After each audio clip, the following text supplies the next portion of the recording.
It was Thursday night, so I was out having nachos with my friends Tom the Giraffe and Karl the Rabbit. As our waitress Wendy was bringing us our food, I saw my friend Bill come in, so I invited him to sit with us. I introduced him to Tom and Karl, and during the discussion he mentioned the fact that he's married. Karl the Rabbit immediately noticed that Bill was not wearing a wedding ring. That's right, I'm a doctor, so I don't wear it on days when I'm working. I have a beautiful wife who works as a lawyer. A lawyer? That seems like an unlikely pairing. He's a liar. He isn't wearing a ring because he's not married. Oh, but he is. I've met his wife, and she is a lawyer, like he said. Then you're both liars. This lawyer woman is imaginary. Come now, Karl the Rabbit. What possible reason can you have for denying the fact that Bill has a wife? That's right, Jack. If you're gonna say my wife doesn't exist, you better know something I don't. Hey, I don't have to prove anything. I'm just saying I don't believe you. I don't have to prove everything I don't believe. I don't believe there's a teapot orbiting the moon. Do I have to prove that? So when you said I was a liar, what you meant was you are not yet convinced that my story is true. I'm just saying I don't know. Then why did you call us liars? Because you're expecting us to believe this ridiculous story when it's so much more likely not to be true. What makes it ridiculous? What reasons do you have for thinking it more likely not to be true? I don't have to prove anything. You can't go making silly claims and then demand I prove it wrong. Tell them, Tom. My brother is an auto mechanic. He does the same thing, taking off his wedding ring for work. What? So you're saying you believe this guy's ridiculous story? I'm just saying it certainly could be true. But of course, I don't know the woman. I do. I've met Bill's wife on many occasions, and she is a lawyer, like he says. Hey, Wendy, do you know this guy's wife? Oh, sure, they were in here last week. She's a pretty little thing with big hair. Oh, yeah? Is she a lawyer? Oh, I'd say not. She can't be a day over 19.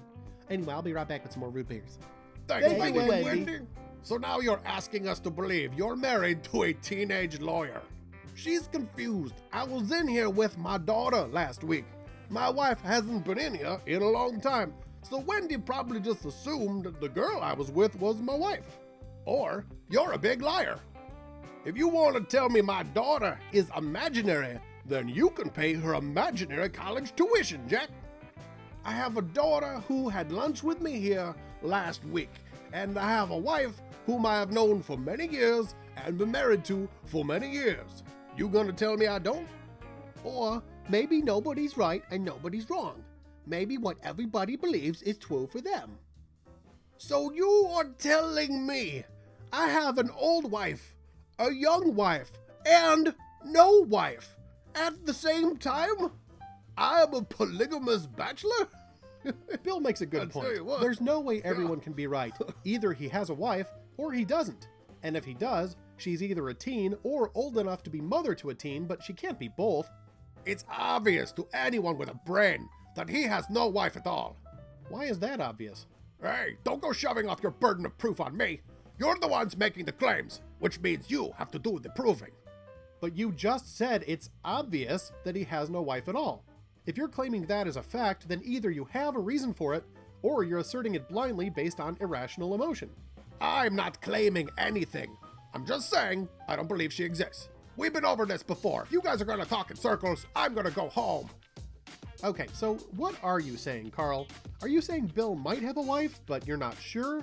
Or are you saying he does not have a wife, and I'm wrong for saying I know her? I'm saying that I think she does not exist, but I'm not claiming to believe it.